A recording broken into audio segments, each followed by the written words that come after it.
floor to Professor Lego. I'm sorry. It's undeterrable. You can't avoid it. It just is there. I try so hard. My hair is fuzzy. To make it so that the intro is professional and we don't say anything, and then Leah slurps in her, what is going on here, in her cup, and then they've got a video playing, and it can't be professional because we're not, and that's just the thing. This is Resistance Chicks. Y'all come here for what we have to offer. We get paid in nuts. I took them in the kitchen because otherwise I would be eating them continuously throughout the entire segment. So we don't want that. All right, welcome back to Resistance when people Chicks. say you guys get paid in peanuts, but I get paid with nuts. But these are not just peanuts; they're pecans. Yes, from Sunnyland Farm. All right, so welcome to Resistance Chicks. We have our so Euro much to share with you guys today. UK, but we always end up just going all around the world, not just European news. Sometimes exactly. we go to South America, you name it. Sundays, 1 p.m. Eastern Standard Time. We're late all today. Around the Northern Hemisphere, we may take a dip down south. Why are we late, Leah? Because we were answering Q&As. We did a Q&A. We decided to let it go over because we can do that because it's our show. So welcome back. And it's a cold, brisk Sunday afternoon. Yes. And I tell you where it's brisk right now. Right now, EU is giving the cold shoulder to our friends in Poland right now. And articles they're invoking Article 7, which is just technically a warning before they will introduce sanctions. Hungary has decided that they are going to stand up and stand with him. Now, Guy Verhofstadt says, as in the case of Hungary, we need to activate Article 7. Hang on! I can't even. You did not just say that. Verhofstadt. How many times have you been listening to Nigel Farage and he says, Mr. Verhofstadt? Thank you. That's so much better. What? Had you never watched Nigel? I'm about to have a whole conniption. When I hear things in here, she hears things better than me. Mr. Verhofstadt, come on, it's Nigel in here. Go ahead, try again. Well, this is what Mr. Verhofstadt says. As in the case of Hungary, we need to activate Article 7 now, not to punish Poland, but to save its European legacy. Not to punish the citizens of Poland, but to punish those politicians who want to destroy this legacy. Now, Celine needs a treat. This is maybe just her dinner, so she doesn't have to eat. There's a bowl down there. There's a bowl. Just hand her the bowl. It's right there. It's filled. Okay, fine. So, obviously, this is not a good guy. If you don't know this. Nigel Farage laid down the smack over George Soros and the people being paid off by George Soros. How can the you EU believe that you watch Nigel after is that, though? owned by, because you have a better ear to hear things than me. They literally want to take over the entire European Union and turn it into their great Nazi desire of one world government. Right. The Nazi desire of IG Farben to create a European army. Now, because that's fun. I want to play this woman here. Let's see where she is. Okay, she kind of explains it. This is Diane James. She's an MEP, and so here we go. Now, this morning saw one of the most interactive debates, and I mean debates, that I have ever witnessed in my time as an MEP. The subject was the contentious matter, at least for the European Union, that the democratically elected government of Poland is not toeing the line according to European Union. It'll play. Hang on. I lost her. I just can't make her big yet. Rule of law. Now, some of the speeches were pretty mundane, but you might like to check out the one from the Polish ECR member very early on, and it's some 5 minutes in length, and his criticism focused on the European Union and its interference in Polish affairs. It was superb. For me, though, the key issue was and proved to be my contribution to the debate. And the question, in terms of what I put across, has the European... I can't make her big. You just have to listen. Union now exceeded the aspect of shared sovereignty to become simply a bullying dictator in all but name? The European Union is threatening to invoke Article 7 against Poland. I actually hope they do, since it will expose on the global political and media platform stage, if you wish, how member state democratic national general elections and associated pledges and promises and outcomes have become absolutely meaningless in the context of European Union membership. Now, time will tell whether the European Union will carry out its threat, but please tell all your Polish friends in the United Kingdom about what happened. Encourage them to take a look at the highly charged exchanges, and I do mean they were highly charged, and see what they feel. You might gain some degree of support for the United Kingdom's Brexit situation as a result. This woman's on fire, dude. Yes, she is. And I have not heard of her before. Diane James, the MEP. I'm going to follow her on Twitter. Member of European Parliament, for our American viewers that are still trying to grasp how all this works. Exactly. She is from the southeast of England, and I'm glad that she voiced her views there. This says Hungary to block invocation of Article 7 against Poland. The Hungarian Deputy Prime Minister Zsolt Simon has slammed the European Parliament's Wednesday resolution proposing the invocation of Article 7 against Poland as shameful and scandalous, and voted that Hungary would block such a move. The Hungarian government stands by Poland, and the adoption of such a resolution is out of the question.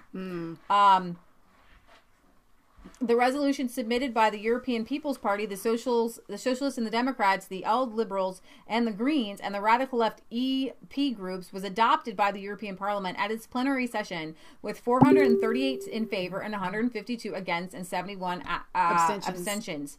The question is, how many are on George Soros's payroll there, right? The MEP group of Hungary's allied ruling Fidesz parties and the KDNP party said they rejected to back the resolution because they considered it unacceptable that Brussels should pressurize sovereign member states and punish democratically elected governments, just like we saw the British MEPs tell us just a second ago. Hungary's socialist MEP Tibor Szil said the European Union should ensure that the unrestrained political rampages of Hungarian Prime Minister Viktor Orban do not serve as examples to be followed. So basically you have the European Union serving to overthrow and topple the democratically elected rulers and leaders of both Poland and Hungary. This is highly disturbing, but just like, I want to get her name right. Diane James said. Now, Horatio said that she was the leader for UKIP for about 48 hours. Oh, well, she's pretty cool. I like her. Well, in 2 minutes, right? How well you get to know somebody in 2 minutes. But what she said there was that these are democratically elected governments. And the European Union is supposed to be, this is what everybody needs to understand. The European Union, what everybody was brought into this union for was freedom of movement and free trade. Not to have your sovereignty as a country literally taken away. When the European Union, let's say you're supposed to, as a group, vote on trade, vote on freedom of movement, vote on things like that as a group. But migrants are there, most of them are there illegally, right? So the freedom of movement, as one person, I believe, from the Hungarian government, the Hungarian secretary minister or something we watched last Sunday, he had said freedom of movement for European citizens who have been vetted, who are part of a country, and not for illegal immigrants. Okay, illegal people. And why? Because we are going to take you to Belgium. We're going to take you to France. We're going to take you to Sweden. Because we have, y'all, have people coming in who don't want to obey. We work together with them. Don't want to obey the same laws. Right. In France. It's not that they just don't want to obey the same laws, but they don't want to become a part of the country that they're in. What's the point? They don't want to be Europeans. Right. They don't want to be French. They don't want to be British. They don't want to be Italian. That's not what they want. They don't want... If I'm going to go to a country, I'm going to embrace that country. I'm not going to change love it. that country. Right. And I'm certainly not going to try to change it. So I'm going to get to an article where in France, one academic is suggesting, not even kidding, that they split France in half with one half Sharia compliant and Islam. Who is suggesting that again? I'm going to show you in a second when we get to it. Because they're saying that Islam does not coexist with secular. And we would take it a step further. Christian Western democracies based on Christian values. And we're going to talk about that too, because there's a war on Christmas, not just here in America, but especially over in Europe happening right now, where we have hijab snowmen and... not just that, but they took down the whole Christmas market. Wasn't that in Paris? They took down Christmas markets, yeah. So we're going to get to that. But I want to talk a little bit more. This is the EU threatens Poland with Article 7, anti-Polish orgy. That's one way to put it, I guess. I'm going to play a piece of it. 6.5 minutes. Dziękuję bardzo. Thank you very much, ladies and gentlemen. I'm quite experienced in politics, and I would have thought that there are limits, but having heard Mr. Lewandowski, I understand that he has now plumbed new depths that were hitherto unimaginable. I'm afraid he seems to have lost control of his senses. It's absolutely shocking. With regard to the matter in hand, reform of the justice system in Poland and contacts between the Polish government and the European Commission, you have all received very detailed information on the subject, which I have circulated. Anybody who wants to come and discuss the matter with me, I'm ready to engage. In this chamber, this is not about dialogue, this isn't debate. Let's not pull the wool over our eyes. This is again a show of force addressed to the Poles and the Polish government. This isn't about the rule of law, it's about raw power and who possesses it. Just a few hours after the publication of the bills on the judiciary, Mr. Weber and other MEPs launched an anti-Polish European campaign, despite the fact that none of them know Polish. They don't know what's in these draft pieces of legislation, and yet there he was, Mr. Weber. He knew everything, and he had to push the button and set this new anti-Polish crusade moving. The socialists are the same, the liberals are the same. This isn't an invitation to debate. Let's not kid ourselves. This is just a merry-go-round. This is just a ride. We're going round and round, having a go at Poland each time. It is. I don't know how to describe what's being said about Poland in the German media. It's an anti-Polish orgy. I'm afraid the stuff that is in there is absolute twaddle. I need more than 6.5 minutes. I need 6.5 months to explain to you why that is just a bag full of twaddle. I love the and then there's the disgraceful behaviour by the German defence minister. I'm feeling it. I mean, I remember there were times when Soviet diplomats declared their willingness to help in their satellite countries. These are colonial habits. You know, Eastern Europe is suddenly ready to act, to do something, to be independent. And I think it's time the rest of you understood that Eastern Europe has now found its way, and it's not going to ask permission each time. I think I've said enough in past debates. I don't think we need to hear about how the Commission represents the rule of law and values. I'm afraid what the Commission is doing is illegal. It's in breach of the European treaties. The fact that you get applause in this House doesn't make it more legal. You people have a majority, but you still can't make 2 and 2 equal 5. The fact is, what you are doing is illegal. I've said this many times before. This is a case of double standards. Double standards which the Polish people equate with the name Timmermans. I'm afraid we've seen this before. When you, sir, referred to Spain, nobody really understood what you were trying to say. But I'm afraid if you talked about if the same thing happened in Poland as happened in Spain, you would be like St. George fighting the dragon in your attitude to Poland. The Commission has the unfortunate habit of ignoring what Poland says. The Commission refers to dialogue, an invitation to talks. This is neither dialogue nor an invitation to talks. It's an ultimatum. What you are doing is you're saying this has to be done, and if it isn't done, you shall be punished. That is a funny kind of dialogue. That's dialogue Commission style.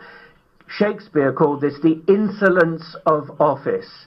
Insolence of office. You can get away with whatever you like. You think you can get away with it.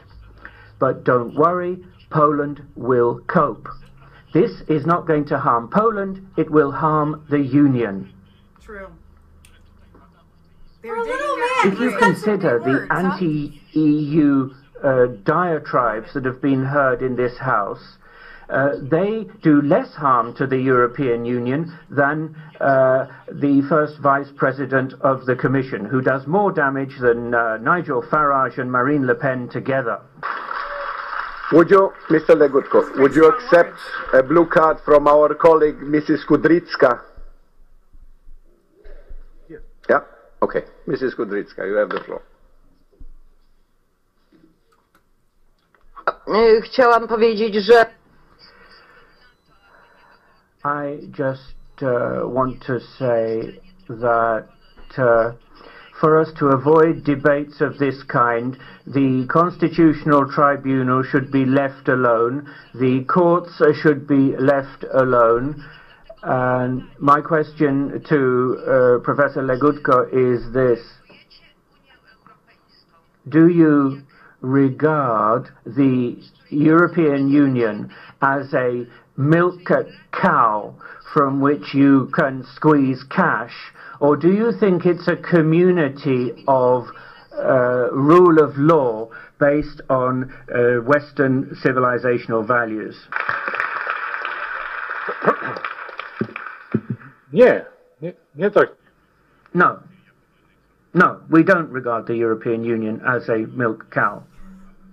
As for the Constitutional Tribunal, let me remind you that you and your party wanted to fill the entire Constitutional Tribunal with your stooges. But Mr. Timmermans back then had his eyes closed. You know, if his political friends do scandalous things, he doesn't notice. Did you say anything, sir, on the subject? Look, you can smile at me all you like, but I'm afraid it's not an answer. Mulțumim. Vreau să... Thank you very much. That the question would take 30 seconds and the answer would be equally 30 seconds. Now I'm giving the floor to Mr. Verhofstadt. Mr. Legutko, what? All right. So we're going to stop the anti-Polish orgy there as this man leaves the room. My first thought is, you know, the white supremacy mentality You just have to throw that out the door because you got a ton of white supremacists in the EU there who think that they're better than white people in Poland and Hungary. Yeah. That they can, it's colonial mentality where anybody who is economically or in a lower gap. Right. The best example, high school, right? Good. Each high school has a hierarchy of people. Yes, for sure. And you know this in secondary school or wherever you have. There's a hierarchy of, if you didn't have this, praise God, you had a cool school. But there's always a group. And then you have another group. And then you have another group. And the group at the top has power over everyone. Right. All right? The European Parliament is a group of, it's a bunch of high schoolers together, a bunch of secondary schoolers together, where it's kind of like Lord of the Flies, and they have groups of power over people. And because Poland and Hungary have been traditionally less wealthy countries who, in the case of the European Union, what they have said is, we want everyone to be equal. But you're not equal. So what we're going to do is we're going to fund you more. So, of course, they'll take the funds. Right. That makes sense because they're part of the European Union. And they're telling you, okay, we're trying to make things equal. Now, that was an economic decision, not based on, and now they're coming to find out, if you take equal economic provisions, you must do exactly what those on top tell you. Okay, it's called buying people, using people, manipulating people. Right. And the whole colonial mentality wasn't, I'm going to go to another island or country and grab their resources because of their color of their skin. It's because I have muskets. I have power. I have education. All right. In this instance, though, it really does boil down to money, and it equals power. Right. How big is your army? And unfortunately, Hungary and Poland are receiving a massive. The reason why they say, "Do you just treat them like a milk cow?" Because they are receiving a massive amount of assistance from the European Union. Now, remember, Russia.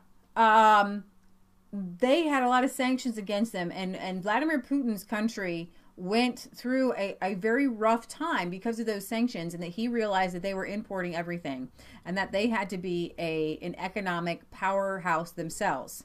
So what I'm praying for is that these particular Eastern European countries who have the same ideals can do what the European Union was supposedly intended to do, what it was sold as a bag of goods, right? To be stronger together against other foes, and to help one another economically, and with, you know, and preserving each other's borders and things like that. Just what you would do with friends, right?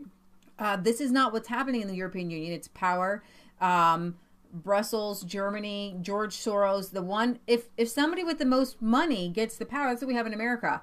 Lobbyists go to Washington, D.C., right, lobby our leaders for bills and laws that get passed that we have no say on because we don't have the money to pay somebody full time to go knocking on politicians' doors. Well, here's what happens, and I want to bring it down to reality. For us, where I feel the effect personally is in big pharma and in like big dairies, big ag. They send lobbyists to Washington to squelch out all of the rights of the small farmer, okay, and of the holistic doctors and things like that, so that we can't live just like regular people. Right. So you can't sell raw milk, which is absurd because in Europe, in most countries in Europe, you can. Here in the United States, a lot of the states, you have to have a herd share or something. It's illegal to sell raw milk. It literally is illogical for the federal government to be controlling that. But why is it? Because you have big ag, big dairy, sending lobbyists because they have all the money. And so that's what we're seeing here with that's happening in the European Union. Whoever has the biggest amount of money makes legislation that affects all of the tiny little people. And Will had said what I was already thinking. It's a caste system based on social proof and freedom. And it says social media is becoming a social proof fest. I don't need a high five or a check mark from peeps, just the Lord.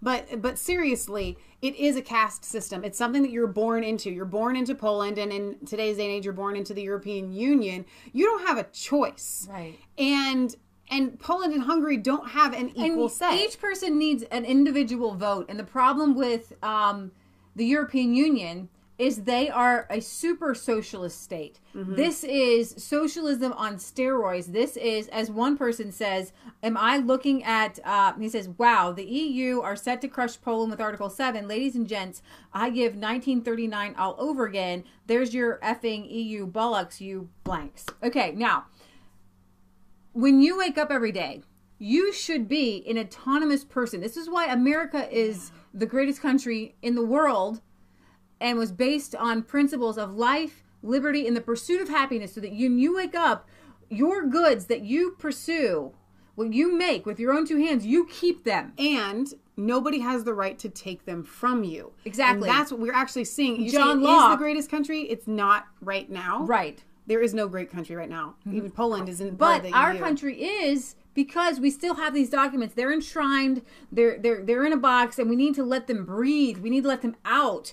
But remember, John Locke, great British minds. John Locke, British, life, liberty, and property. Yes. We took that and we said, yes, we want that. And I want that for Europe. Right. Because you have so many great minds in your history that realized that each person is autonomous.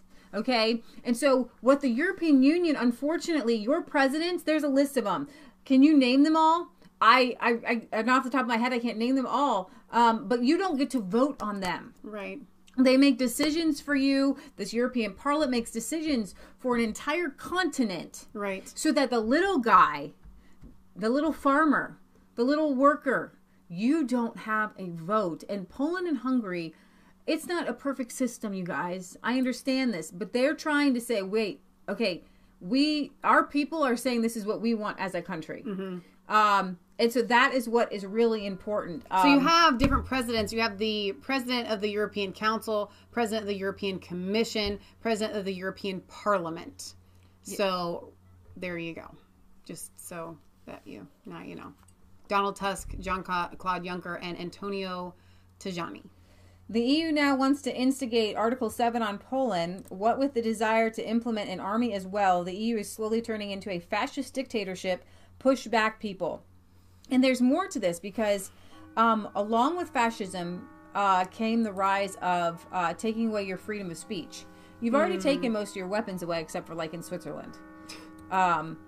And Twitter is fighting back, and so I'm going to fight back with you guys. So Milos had said, I was 2 months in Germany, and I am now in Serbia. This is totally right. That was in reference to what's happening in Germany. Okay. The censorship and what's in the media about Poland. So that's what we were just hearing about there.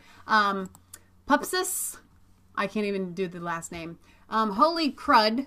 We don't use the other word. Y'all can. Feel free. The only reason they let Eastern European countries to join the EU is so that they could buy all the factories and everything there for cheap, and then let all of the skilled workers migrate out. Yeah, and I have definitely seen that Eastern Europe is looked to as a slave market for Western Europe.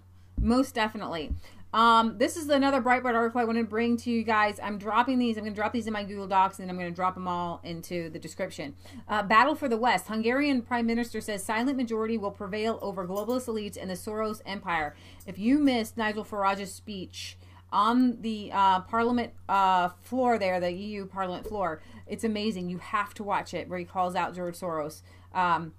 But Hungary's Viktor Orban has launched a stunning, Jasper, I think what's another. So Britt Baza says, please check out Jaden Franson's release. It has to do with free speech. I don't know if you were going to get to that or not. I'm not sure. All right, I'll pull it up and see what happens. I watched a little bit of it, but okay.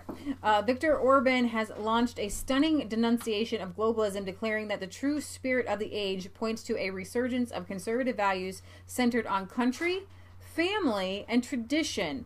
And the EU is steering away from any country, family, and tradition. They are literally destroying tradition, destroying the family, bringing in migrants because they say, well, we don't want to have any kids. We want migrants to do our work. Which they're not even actually doing the work like the Mexicans do in America. No, they just get a free ride. The Hungarian premier, and remember, if you guys weren't with us, we kind of figured out why they're bringing in these migrants. Because for each migrant, there's thousands and thousands of euros, and the banks need and the countries have to take out the loans. Right. So it's a banking scheme. Yep. The migrants are a banking scheme. The Hungarian premier drew battle lines between a silent majority of ordinary people who will provide for their families, love their homeland, and insist on their Christian roots on one hand, and the globalist elites, the bureaucrats who serve them, and the politicians in their pay, and the agents of the Soros-type network that embody their interests on the other. I love this man. This is kind of the Roy Moore-esque-ness that people are trying to just watch this guy's back, dude.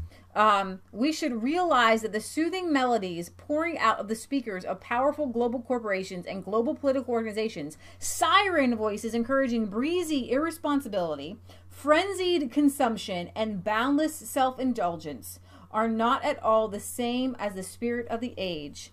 Under the soft blanket of dreams laid down by the global elite, one finds cold, hard reality of life. Poetic. We see tens of millions of Europeans working hard and struggling day in and day out to keep themselves and their families afloat. We see now they yearn for security and order, and we're going to get to some of these things where there's no order.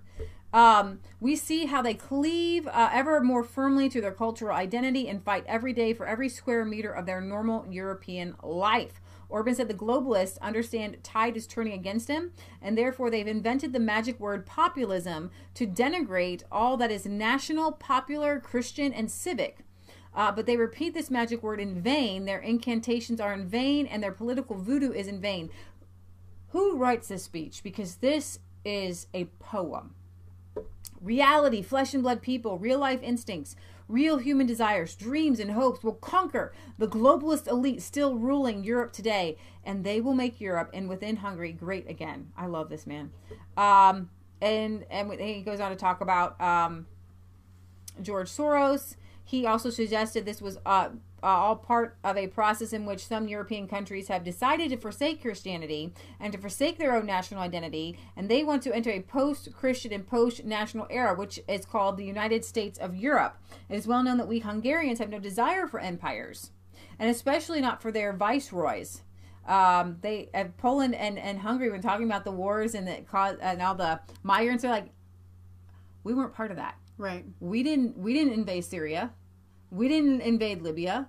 We didn't start this. You take care of it yourself. Although, I want to bring a little bit of clarity and sanity to this argument, and that is this. Unfortunately, Poland and Hungary, you guys joined the European Union. I would not have.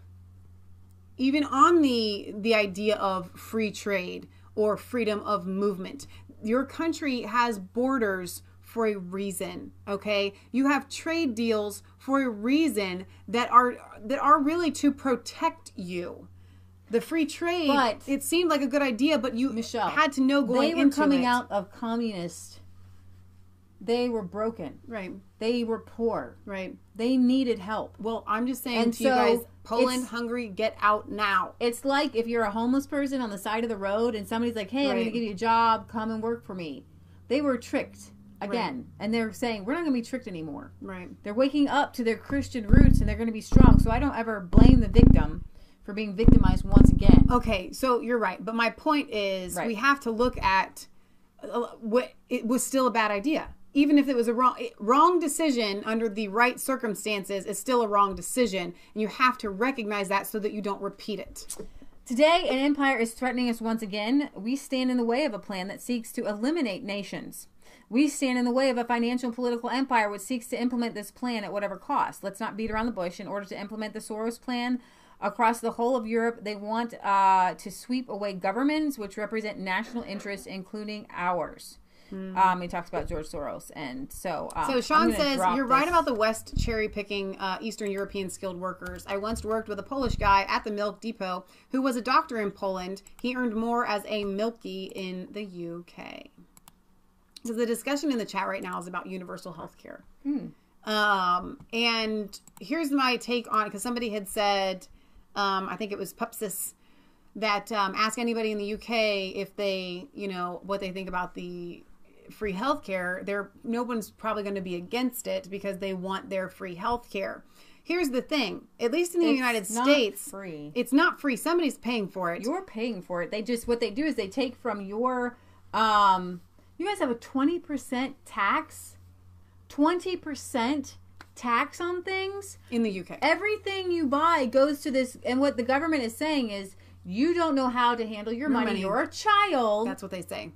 So we're going to pay for it for you. You may not understand that even with all of the massive medical advancements that they have, which really do benefit people, and I'm excited about that, medical costs are hyperinflated than what they need to be.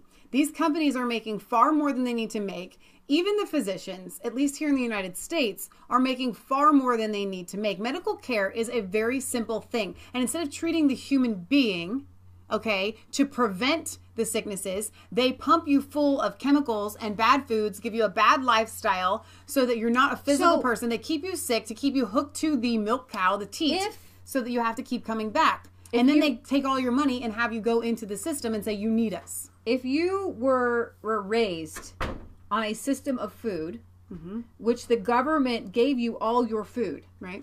You would think to yourself, I can't go without this. I know. How would I provide for my own food? Right. If you grew up in a system where the government gave you all of your own shelter and paid for your home, you would say, I need this. I need the government to pay for my home. Exactly. The healthcare issue is no different than food. People need food and shelter even more than they need healthcare. Right.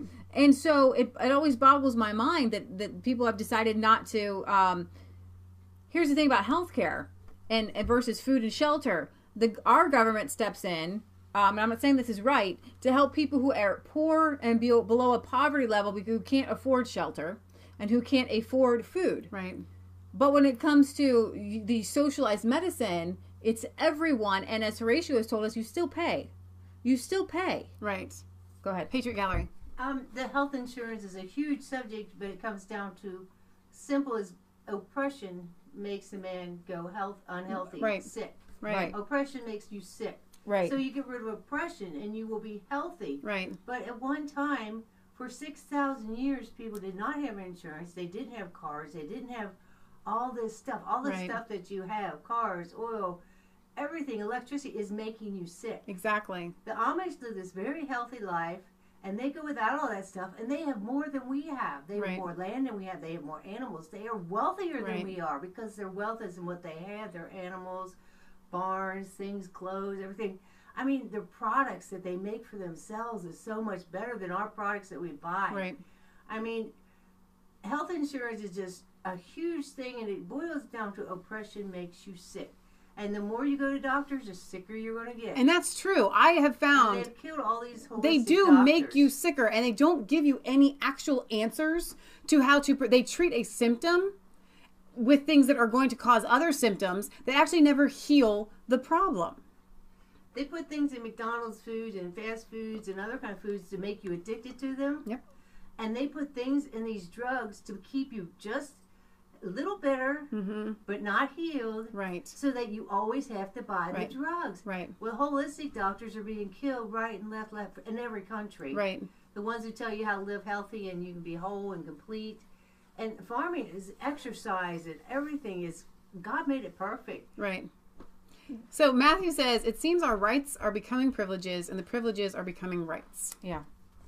All right. So we could talk about that all day long. So I'm going to get to the de-Christianization of Europe, which is huge, which is the main problem here, because Christians can fight back against crazy radical Islamists who come into their country. But if you're not strong in your Christian faith, then you're just going to let Islam run you over, which is what's happening in France. I want to play you a clip here from Paul Joseph Watson. here. By City Hall councillors. It's considered the city's main Christmas market. Paris cancels Christmas market. And we had covered this the other day. 15 million visitors every year. Hugely successful. Globally renowned. It's gone. According to a spokesperson of the City Hall, the French capital wants to this is a quote, wants to focus on offering visitors and Parisians more attractive and innovative events that will enhance the Champs-Élysées in a cultural and aesthetic dimension in keeping with this exceptional site. Oh, so you're all bothered about aesthetics. Meanwhile, you're literally building a wall around the Eiffel Tower because Islam's is such a massive religion of peace. Oh, but now you care about aesthetics. Okay.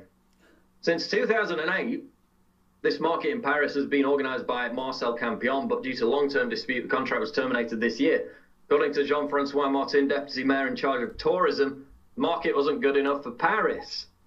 So they've cancelled this. But of course, the daily street prayers, where they literally have a call to prayer at 5 a.m. and go and kneel on the street, that will continue.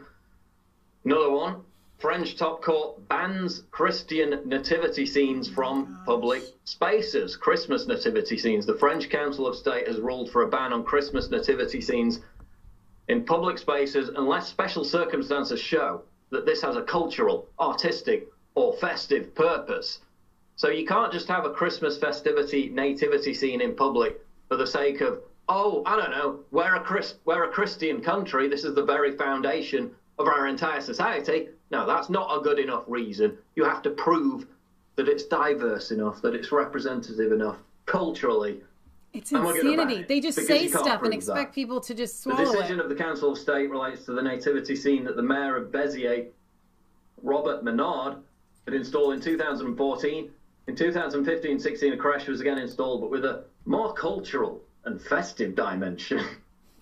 Because you can't just have a Christian nativity scene with a baby Jesus and whatever. No, that might offend somebody. Ban it. It was accompanied by a Christmas tree. Can't have that. Ban that. A mailbox to write to Santa Claus. So even like the non-Christian stuff, there's more commercial stuff. The Santa Claus, the Christmas tree or whatever, which is actually pagan. Even that. They're even banning that because it might offend somebody, okay? Doesn't even matter if you're a Christian or not. The fact is, if you want to subvert, undermine, and eventually overthrow Western civilization, which is what the far left wants to do, even though many of them don't know it, they're useful idiots, then you've got to take down Christianity because it's the fundamental underpinning of Western society. And this is the process that we see right now with the encroachment of Islam, not just radical Islam, but mass Islamic immigration. And yet, in most cases, those who are supposedly, we're told, might be offended by any of this, they're not even offended, they don't even care. It's other people getting offended on their behalf. We've seen it with the yogurt companies, Lidl, Nestle, airbrushing Christian crosses from the yogurt packaging. I mean, most people wouldn't even notice it anyway. If you go to my Twitter, I just retweeted an example of that, a before and after shot. So I wanted to bring you guys this war on Christmas, this war on Christianity. The idea is that it's very Stalinist. It's very the communist. You have to take God out, which is interesting because they're letting Islam take that void, which is absolutely insane. I'm going to bring you a couple more. Islamists barge into French monastery during prayers, demands nuns convert to Islam. This is serious. This is for real. This is not made up. This is not The Onion. 2 Islamist men barged into Carmelite Verdum Monastery last week during evening prayers in which they told the nuns to convert to Islam or go to hell. The 2 men were described as being in their 30s and both sporting beards. Oh, go figure. And are said to have prayed in Arabic while the nuns were conducting their evening prayers. The pair also signed the guest book of the monastery writing, Allahu Akbar. I am not hot. You're going to leave that door open? I'm sorry. Door, that's cool. I think you're pretty hot. I know. There were no reports of any violence. 2 guys went into a monastery and demanded that 2 nuns become Muslim or die. You convert or die. Yes, Bishop of Verdun, Jean-Paul Gabriel Emily, commented on the matter, saying they prayed in Arabic during Vespers. They presented themselves as harbingers and told them, if you do not convert, you will go to hell. Who can say that to a nun? I mean, seriously. They're like, I mean, you can't do that. You cannot do it. There are some things that are just sacred.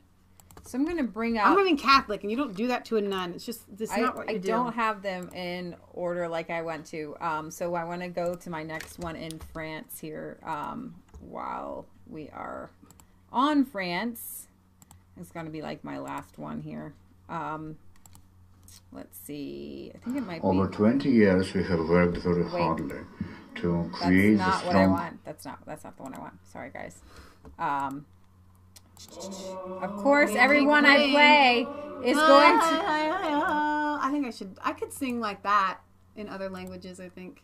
Where? When they do that. It's not really, they don't actually have any words. I want to show you the article I have up. Well, here's one in France. We're still in France.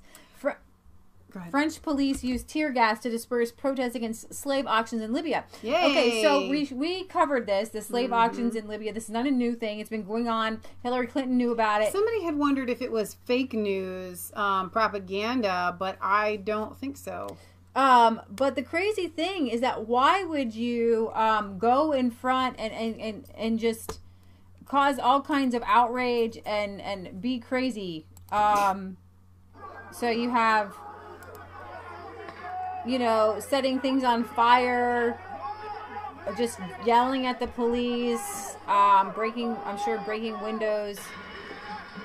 And I love how they always take the barricades to move them or throw them or something. It's like, it's insane. It's childish. I know. Some of these people it's a party to them. Right.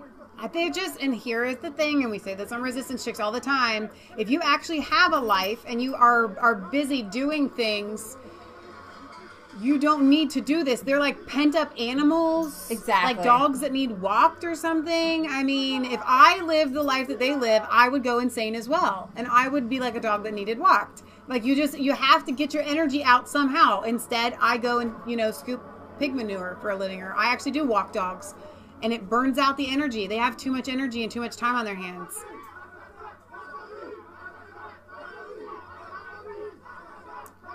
If you don't want to be treated like an animal, don't act like one. Yeah. Don't act like one. Like Jocelyn right now. I gave her a little treat. She's playing with it, throwing it around. Here, I believe this is the article. I have it. I need it to be translated back into to English. I'm going to have to go back out and come back in. So you want me to get to some of the comments? Sure. While you're waiting. Let's see. Someone had said that they were hoping to open up a market that sold non-halal meat, which I think is interesting. I don't know. I mean, isn't it just a way that they kill the animals? Yeah, but it can be very violent. All right, so here I have this article. I brought it up. That's one I was looking for. It happened to be at the very end. Sorry about that.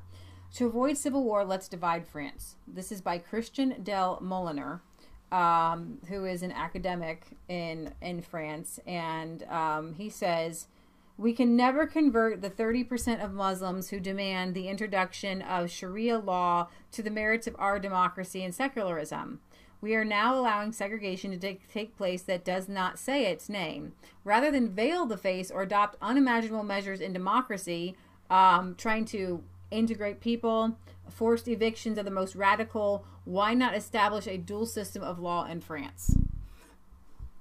I can't. Like, this person doesn't have... I mean, is anybody going to buy this? He says there's a war in France that's just beginning. And the way he said, rather than deport the most radical, doesn't that sound... Who is this guy? Is he Muslim? He is a French academic, Professor de Moliner. Because this is what I'm hearing. I'm hearing like you have a bunch of wolves that have come into your land. And rather than eradicating them, you're deciding, you know what, we're just going to give up half of our country to the wolves. And we'll just put up a fence or something. But there is no fence. The wolves are going to tear down the fence and they're going to take over your whole country. He says we will never be able to eradicate the radical Islamism. While we are not yet at an open war, the faithful of the prophet are already regrouping in areas sometimes governed by special rules. These are called no-go zones. Mm-hmm. And he says his solution is to create a state inspired by the colonial Algeria and Mayotte of the 20th century. One territory, one government, but two peoples. The French with the usual laws and the Muslim with their Quranic status. But only for those who choose it. The latter will have the right to vote, unlike the natives of colonial Algeria, but they will apply Sharia in everyday life to regulate matrimonial laws, which will legalize polygamy and inheritance. They will no longer apply to French judges for disputes between Muslims, but to their own, imams and things like that, tikkadis. On the other hand, conflicts between Christians and believers will remain the responsibility of ordinary courts. However, this system would involve schools or hospitals reserved for believers, and therefore the creation of local committees that will manage them independently, and councils will fix the religious law, but autonomy will stop there. So pretty much what you're saying is we are considering giving up half of our country to Muslims. Islam. To the Quran. That's a really bad idea. France ain't that big, man. It's not. You don't have half to give. I know. You really do not have half to give. So, but it begs the question. And what about these people, I didn't mean to interrupt you, that have been living there, their families, let's say they have property, right? Their families have been there, my great-grandpa, built this house or whatever. Are they going to move from your no-go zone? What half is going to be? Who has to give up their, rights? Right. It's insanity. Yeah.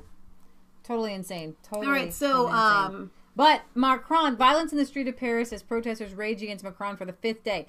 People are not happy with Macron. Right, and that's actually the comment that I was just about getting ready to get to. Worth a Look says, I don't think Macron will survive the term that he won. He's losing a lot of support, but the EU elites will want him to stay. Exactly. He is their lap boy. He's a little homosexual lap boy for Merkel. And that doesn't make him like homosexual. But he is. So I want to move on to Belgian, Brussels. I want to show you now we're taking our tour of Europe and how the migrant crisis is affecting everyday European cities, and people are. The United States has put out a warning for American travelers traveling to Europe around Christmas. It's not safe. Don't do it. So this is Brussels,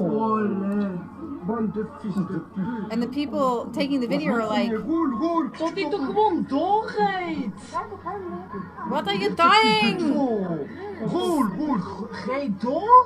What are they doing?" They must have a lot of muscles in the back of their mouth. Right? I'm translating for them. Look at the animals out there. No, that's not. What are they doing? You're not speaking from the back of your throat. I'm trying. What are they doing? I cannot believe these people out French. there. We're in Brussels? Yeah. They sound French. The guy touched her and she's got issues. It's a German. Are they German? It sounded close French. To German. It's close to German. No, it's not French. Okay.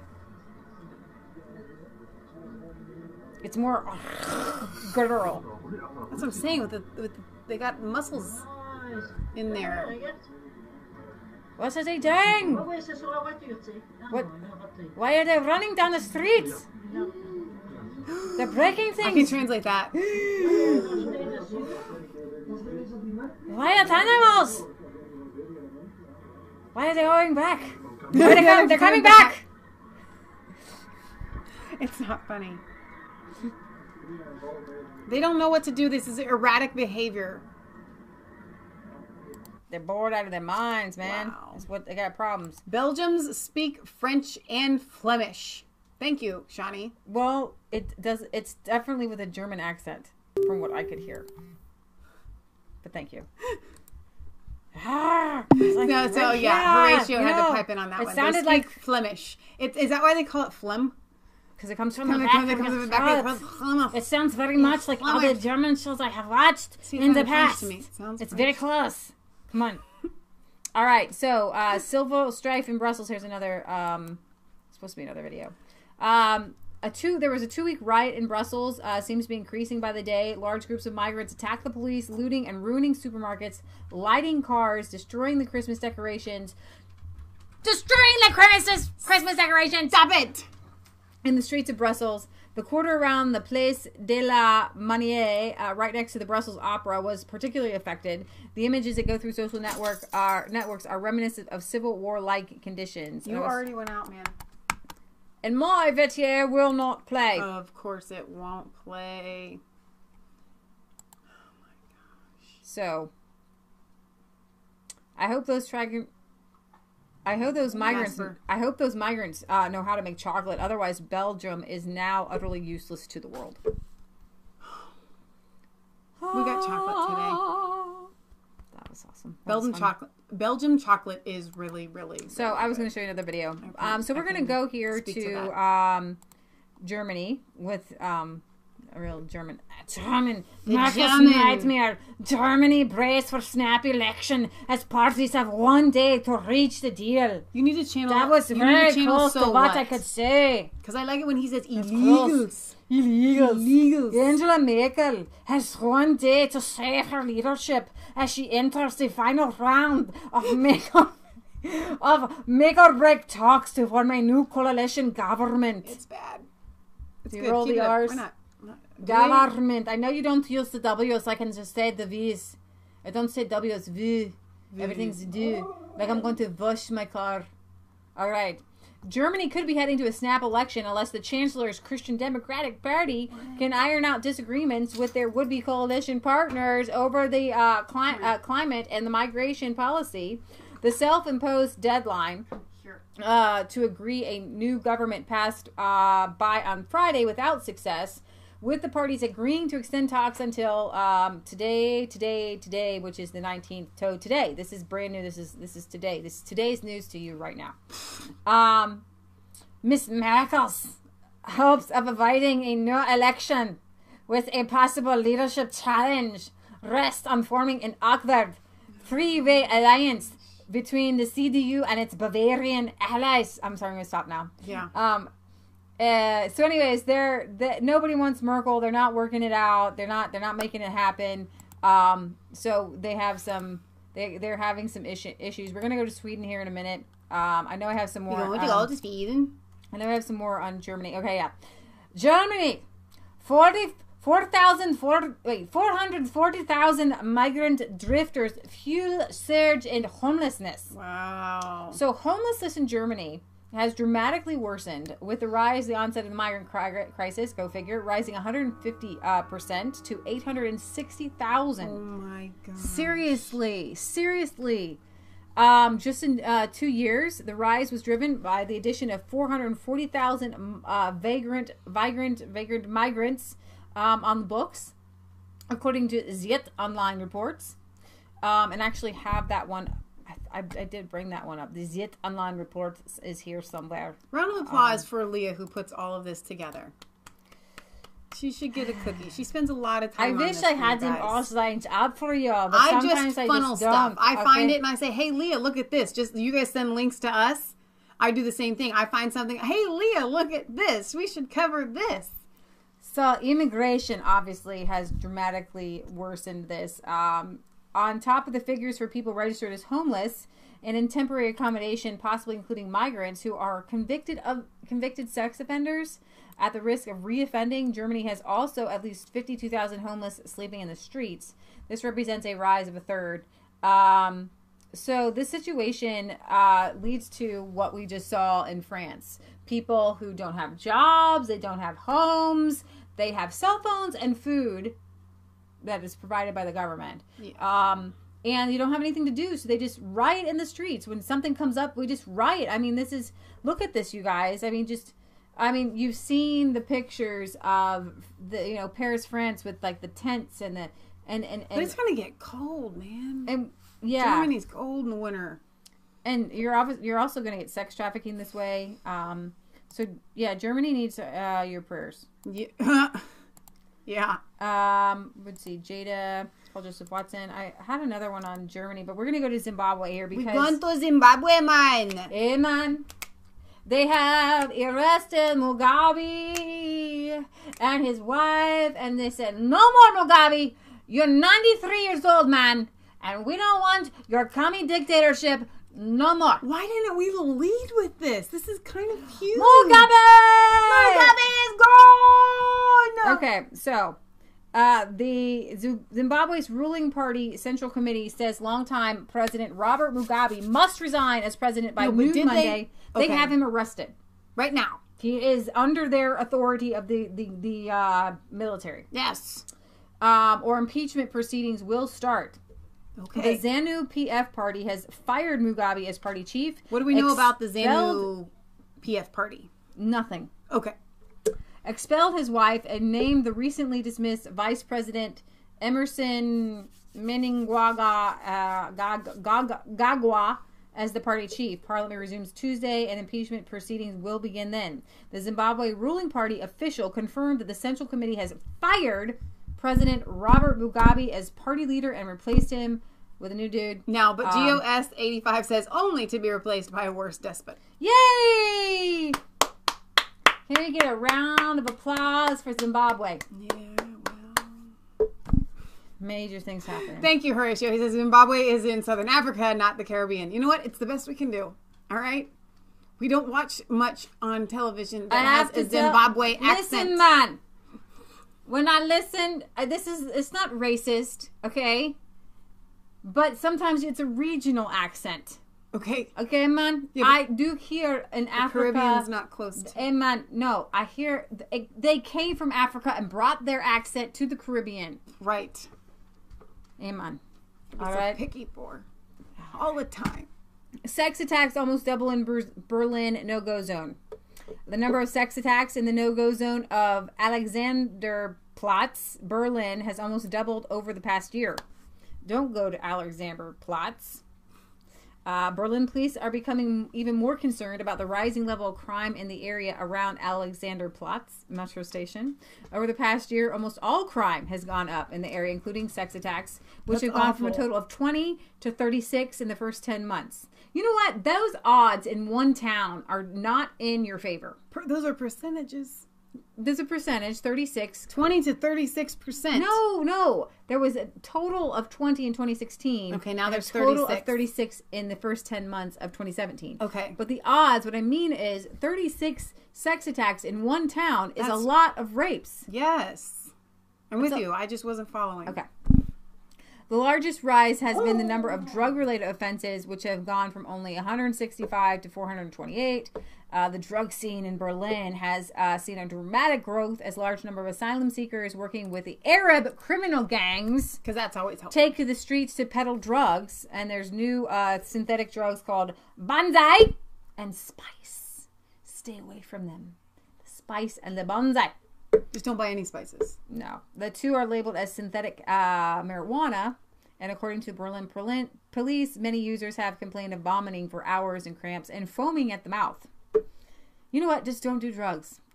Stay away from them. Stay away from marijuana. You do not know where this stuff is coming from, okay? So violent crime has also increased to 150 cases so far this year in that particular area. Last week, a 20-year-old man was a victim of violence after being attacked by a group of 7 young men in response to him coming to the aid of a 14-year-old who was being harassed by another man, and they all turned on him, beat him up. That's awful. I know. And that teaches someone not to be a hero.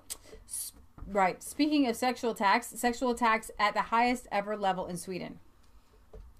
And it just keeps rising, though. That's the thing. It's not just at the highest level ever. It's at a level that's going to get... That level will be here, and it's just going to keep going up and up and up. This is the ostrich with the head in the sand. Seriously. And everybody wanted to, when Donald Trump talked about Sweden last year, oh my gosh, Sweden. Everybody's like, Sweden's fine, Sweden's fine, Sweden's fine. Did we cover Peter Sweden? Yeah. We didn't cover it, though. I think we just watched it ourselves. We did one thing where he was talking. I want you guys to subscribe and follow on Twitter, Peter Sweden. He's there on the ground, and he's tweeting out a lot of stuff and making good videos.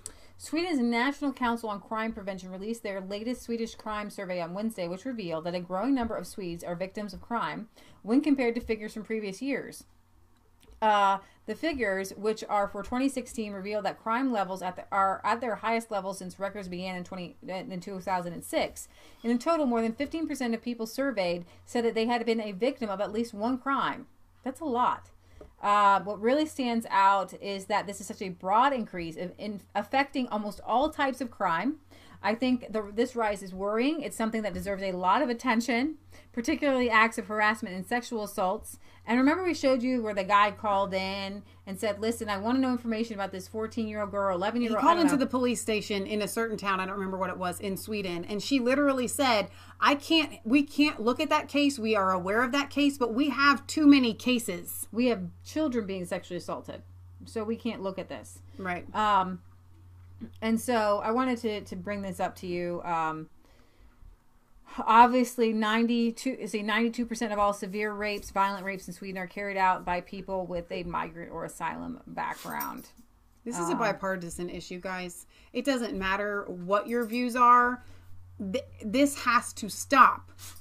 Having rapes cease is a global understanding of something that should be done. You have to make this stop. It cannot continue.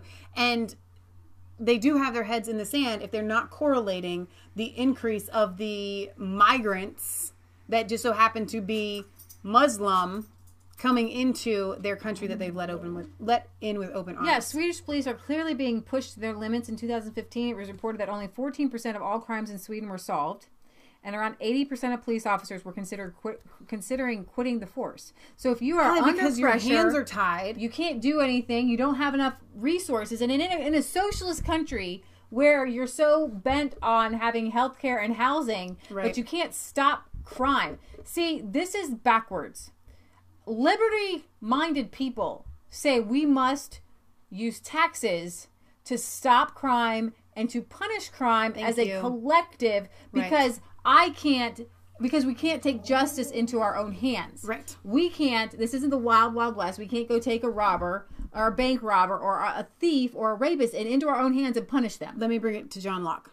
If you read his 2 treatises of civil government, he says, listen, when you're outside of community, right, and laws, there is a law of nature, and that's why he's always referring to nature and nature's God.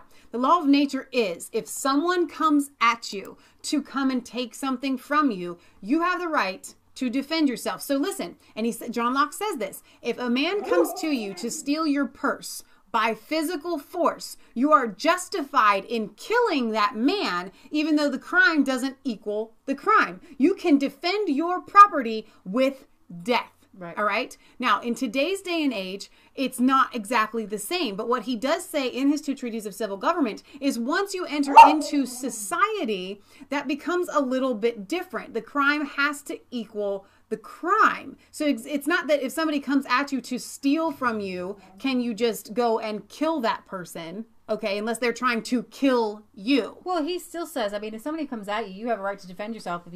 But what I'm trying to say is there's a difference. Once you've entered into a society, you all agree that we are going to abide by these rules for one purpose, and that is to protect your property. It is not to provide provide property to you. Right. It's to protect what you already have. Right, exactly. So Swedish woman raped by refugee commits suicide after prosecutor claims a lack of evidence.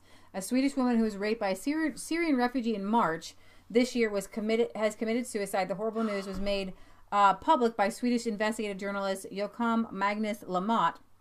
The woman chose to end her life by overdosing on her medication. She felt devastated in aftermath of her violent rape, and the failure to prosecute the perpetrator exasperated her sense of low worth. She was raped in her own apartment during the evening, and according to involved Swedish investigative journalists, she reportedly told police her neighbor, Adan, together with his friend Samar, not real names, came to her apartment late one evening in the spring. Because Angelica had taken sleeping pills, she was unsure about the exact timing, but she remembers Adnan pushing her into the bedroom, using violent force on her, holding her down, the painful experience.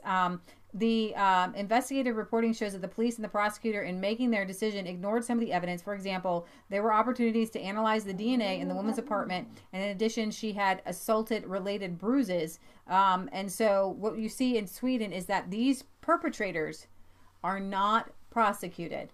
And when you live in a country, that's why America is so great. It's called liberty and justice for all. Right. When you do not have justice, right, it can drive you to insanity. And in this case, it drove this woman to take her own life. Yeah. It's a waste and it is a tragedy, and it could have been preventable. And that death is on the Swedish government. But Sweden has a really, really good plan to stop these things from happening. Sweden installs microphones in migrant areas to pick up women's screams. Police in Sweden are installing microphones in migrant ghetto areas to pick up the sound of women screaming, "Ah!"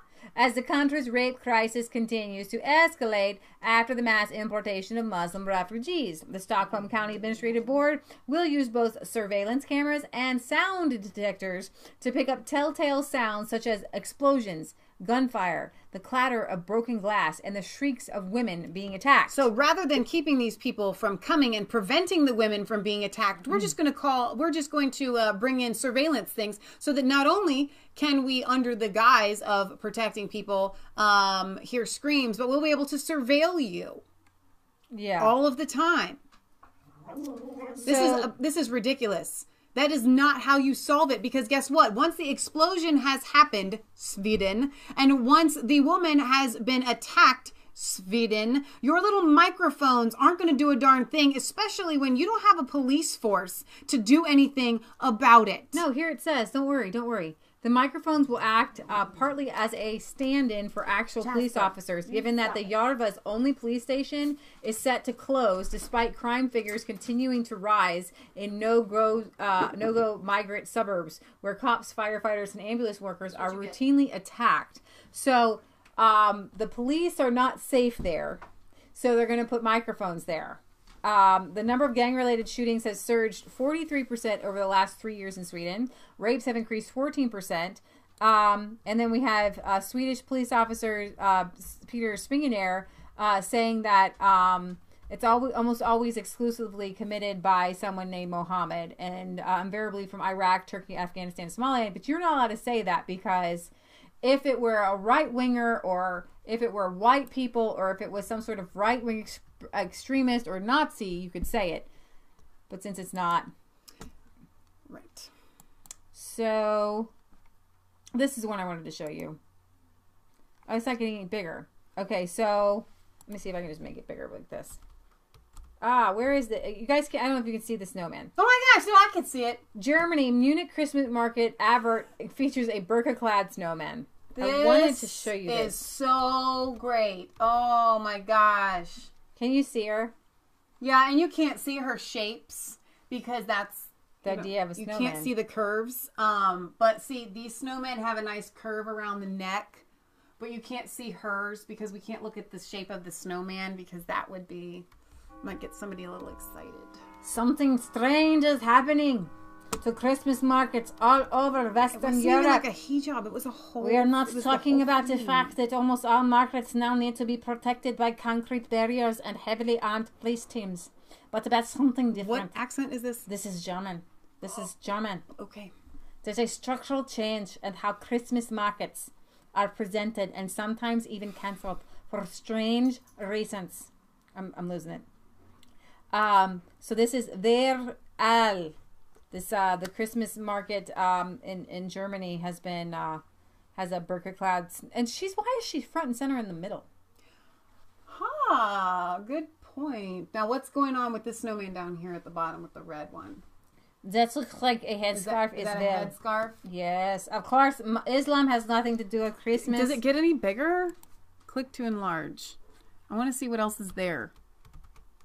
I mean, who all are we including here? Is this like a native person? I mean, what is that? It looks like they have like a little... I can't bring it up Indian any bigger. Thing in the middle. Everybody's there, I guess. I can't bring it up anymore. Sorry. We have the brown snowman. Don't eat the brown snow. Don't eat yellow brown snowman. There it is. Yellow snow. Okay. Yeah. Interesting. Yep. So who's the goatee snowman? What's that supposed to be? You just got like a nice beard and goatee. Who are you supposed to be representing anyway? I don't know. Oh I don't know. So who are George Soros and his 226 EU friends? This is Nigel Farage's speech. But RT wondered who they are. in a 177-page pamphlet published by Open Society entitled Reliable Allies in the European Parliament. 226 EU MEPs are listed and labeled according to their political orientation and views. According to the pamphlet, the presence of an MEP in this mapping indicates that they are likely to support Open Society's work. Right. Considering there are 751 members of the European Parliament, reliable allies of George Soros hold at least 1/3 of the seats. Are we going to cover Nigel on this again? No, because we did. All right. So what sort of qualifications does an MEP need to be included among Open Society's reliable allies? That's a good question. A quick preview of the candidate's description field provides some good indication as to what Soros expects of his allies, including a political philosophy that includes support of LGBTI, open borders, and an anti-Russian stance. Among the 226 chosen, there is one Yala Toom, an MEP from Estonia, who comes in for a bit of criticism despite her inclusion. Refused supporting the European Parliament's first resolution on the Ukraine-Russian conflict in 2014 and may be pro-Russia to an unknown extent. In that case, not necessarily an open society. For anyone who questions whether open society works directly against Russian interests, that single line should dispel all doubts. Moreover, it provides some background as to why Russia in 2015 banned open society from operating on its territory due to the threat it posed on the country's constitutional order. Another MEP on the list, Monica Mokavi of Romania, serves as something like a golden mean for star-studded Soros status. Resolutely progressive, unquestionable ally of open society values, does not hesitate to go against her group's instructions, however, can sometimes be described as a loose cannon with her own uncompromising set of priorities. When reading such an assessment, one might get the mistaken impression that the European Parliament is designed to serve the will of George Soros and his highly controversial agenda, as opposed to the will of the European peoples. What does George Soros want? To say that George Soros, who was born and raised in Budapest, Hungary, has an influence on the global scene would be an understatement of the century. His excessive wealth allows him to finance a veritable army of organizations, many serving at cross purposes. Indeed, Soros 87 has been connected to movements and civil disturbance such as Black Lives Matter, the Maidan Uprising in Ukraine, and nowhere has Soros' influence been more felt than in the ongoing European debate over migrants. It looks like the European refugee crisis, which has been blamed on the Syrian civil war, which is not true because they're not all coming from Syria, obviously, would not occur in its current intensity without the direct assistance of the Open Society Foundation. So his advocacy work for the migration plan, can you just play the a little bit of so-called Nigel? Merkel. It's right there. Mr. Farage, 2.5 minutes. As Mr. Moscovici said at the start of this, the leak of all these papers and lists of people with offshore holdings has come about because of the Society of Investigative Journalists. But what's not been said this morning, and I think is relevant, is that the funding of these investigations came from one George Soros. Now, I say this at a time, I'm going to come back to so what, and it may have some personal interest for you as well. I say this at a time when the use of money and the influence it may have had on the Brexit result or the Trump election has reached a level of virtual hysteria. Just last week, the Electoral Commission in the UK launched an investigation to find out whether the Leave campaign took offshore money or Russian money. This came about as a result of questions asked in the House of Commons by one Ben Bradshaw, somebody linked to an organisation called Open Society. I just wonder, when we're talking about offshore money, when we're talking about political subversion, when we're talking about collusion, I wonder whether we're looking in the wrong place. And I say that because George Soros recently gave Open Society, his organisation, which of course campaigns for free movement of peoples and supports supranational structures like the European Union, he recently gave it $18 billion. And his influence here and in Brussels is truly extraordinary. Open Society boast that they had 42 meetings last year with the European Commission. They've even published a book of reliable friends in the European Parliament, and there are 226 names on that list, including yours, sir. I thought you'd find this interesting. We even had last week Mr. Verhofstadt lobbying on behalf of Mr. Soros at the Conference of Presidents in a battle that is going on with Viktor Orban, the Prime Minister of Hungary. If we're going to have a debate, and we're going to talk about full political and financial transparency, well, let's do it. So I should be writing today to all 226 of you, asking some pretty fair questions. Have you ever received funds, directly or indirectly, from Open Society? How many of their events have you attended?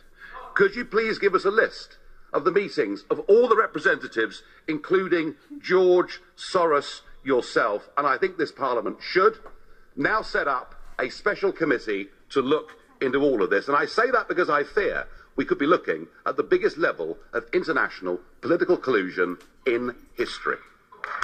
Well said, Mr. Farage. Now, I knew this was going to come in handy, okay?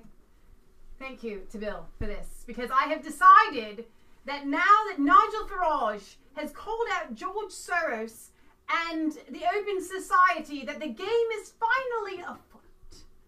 We finally are seeing the cracks in the armor. The mystery is beginning to unfold. All of the things that we already knew here at Resistance Chicks, and you knew it as well.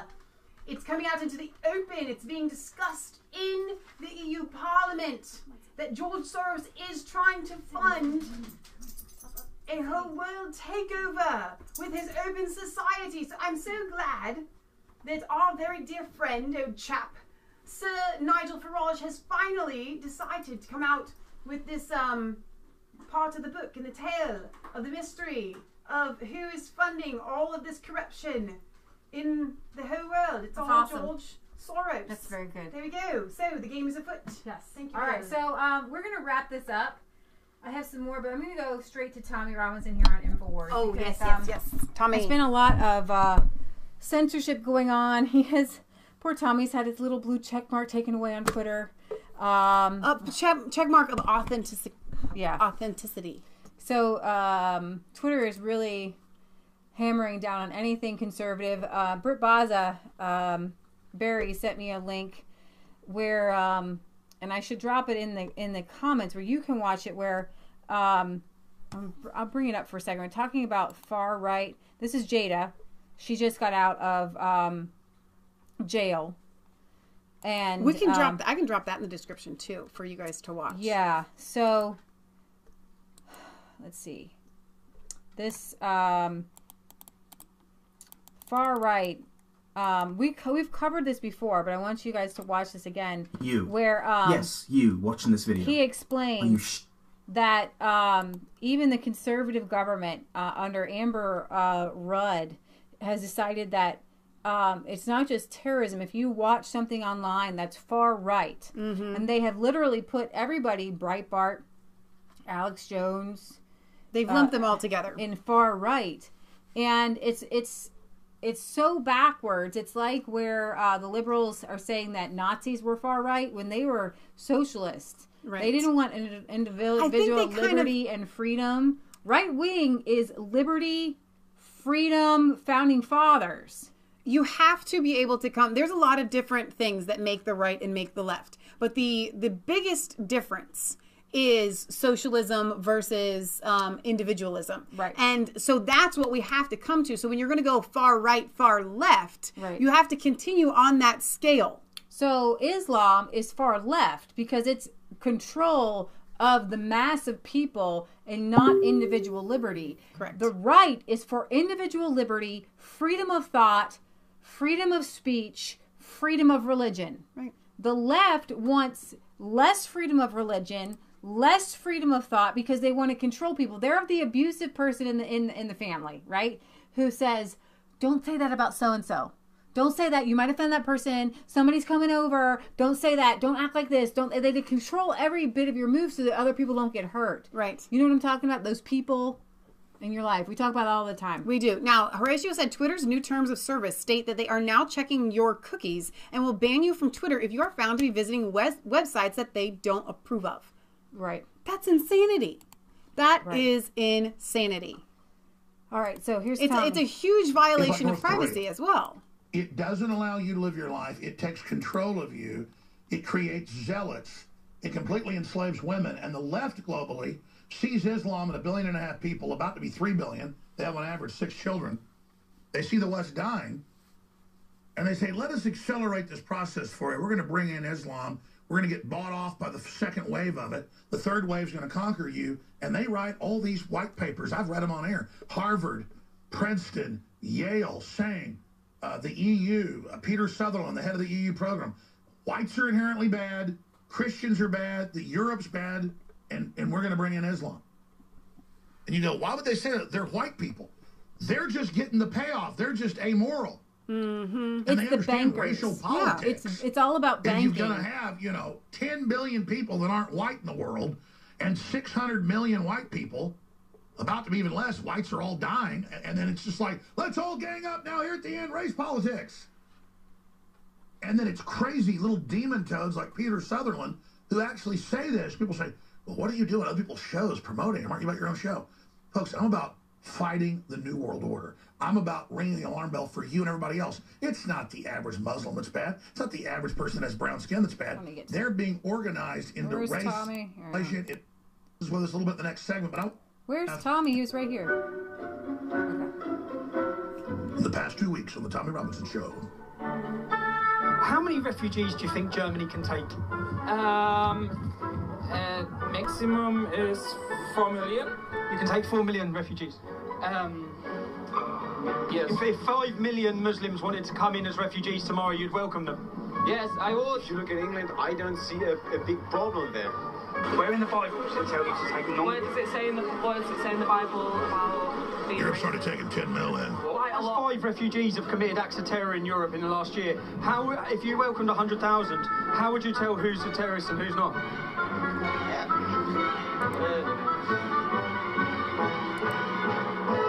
Could you imagine this in England? In my own country, the leaders who are standing up and speaking for their people.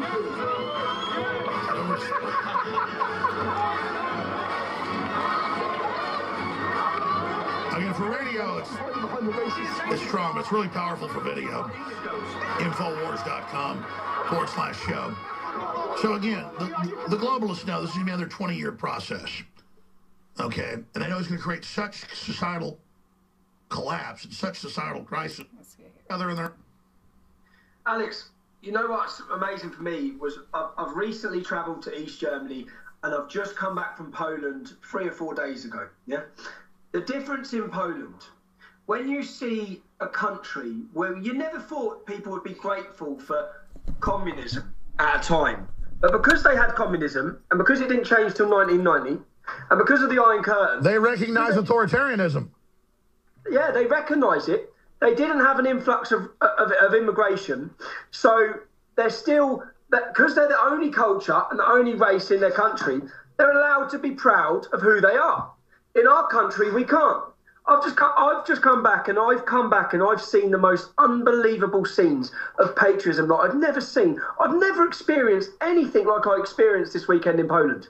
I saw hundreds of thousands of Polish who were defiant, who were so energetic, in love with their identity, their history, their culture. And that's because they've been overrun by the Muslims more than 20 times, and the Nazis, and the communists, and the Russians, and they understand. And you're right, they never had the first level invasions the last 50 years. Suddenly, when the next mass wave hit that was supposed to hit Germany and Europe that was already conditioned and broke, they got hit with such a massive wave of giant snakes of millions of people. They went, this is an invasion. We, Grandpa, Grandma, my mama got hit by this. I saw Nazi invasions. I saw Soviet invasions. And great-great-grandpa saw Muslims invasions. And that's what this is. They know. They know. They know what it's like to fight. It's what they said to us. You haven't been challenged. You have not been challenged. The biggest uprising, civil uprising in history was in Warsaw, I believe, in 1944. That was the Jews, yeah.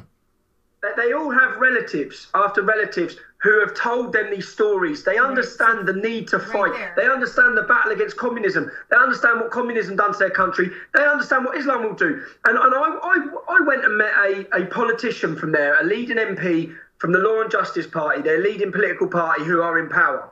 And the difference in this man compared to any MP in Britain, the difference in him, how openly he spoke, how he didn't dodge questions, how his main concern and his main reason was to stand up for Polish people and make sure they're safe.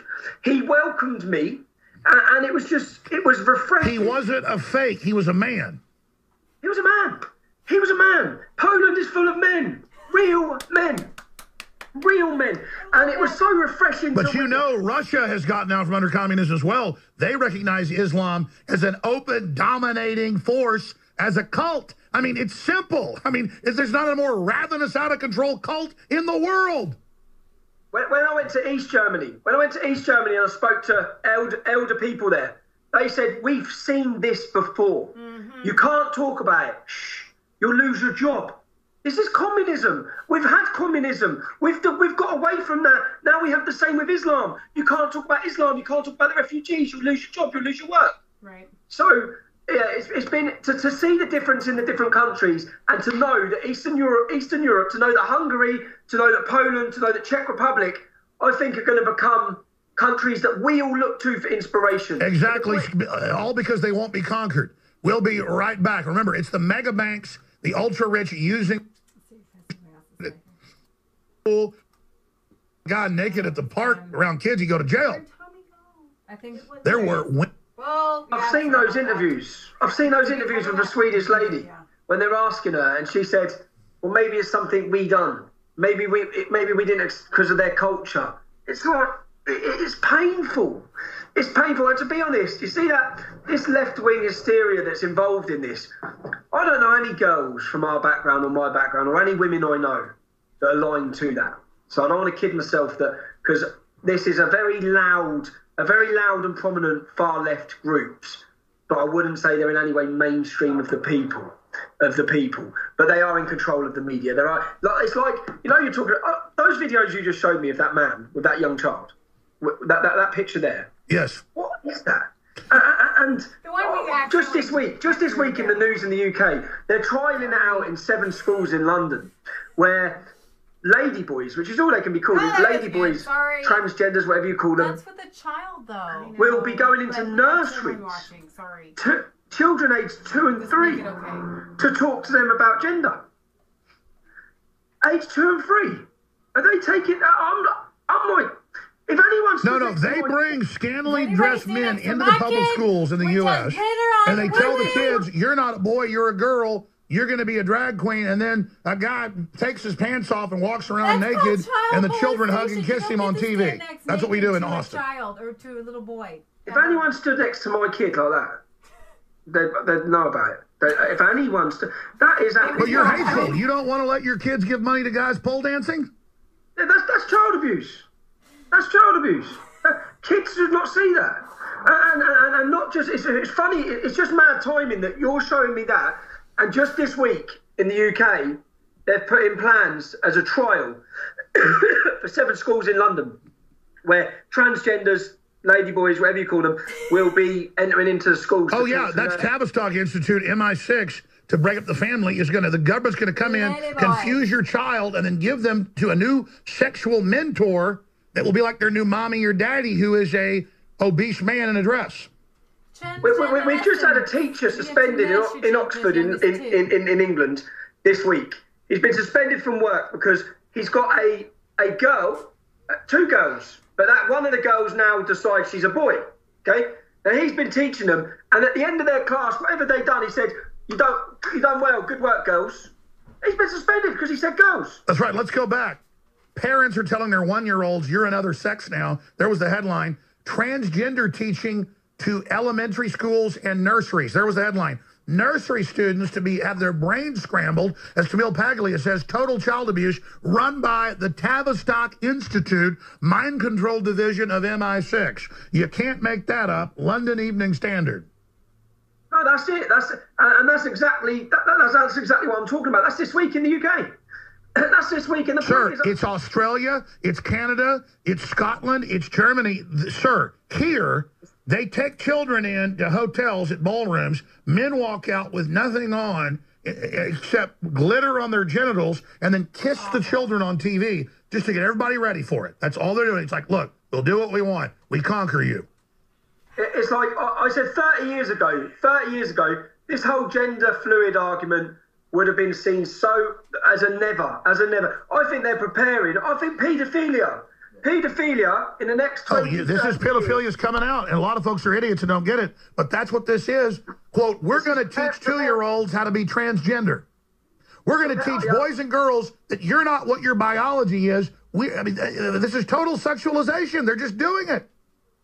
We've got celebrities, Chris Evans, turning up on the red carpet, and his son is wearing a dress. His 6-year-old son is wearing a dress. And I think when the journalist asked him, "Why is your son in a dress?" he said, "It's not a dress, it's gender neutral." I said, but see, they play these mind games. This is meant to destabilize civilization so they can commit all their crimes. But Harvey Weinstein and their whole program's going to fail, my brother. It would fail. But isn't it funny how Islam says you can have sex with boys, but men can't have sex with men?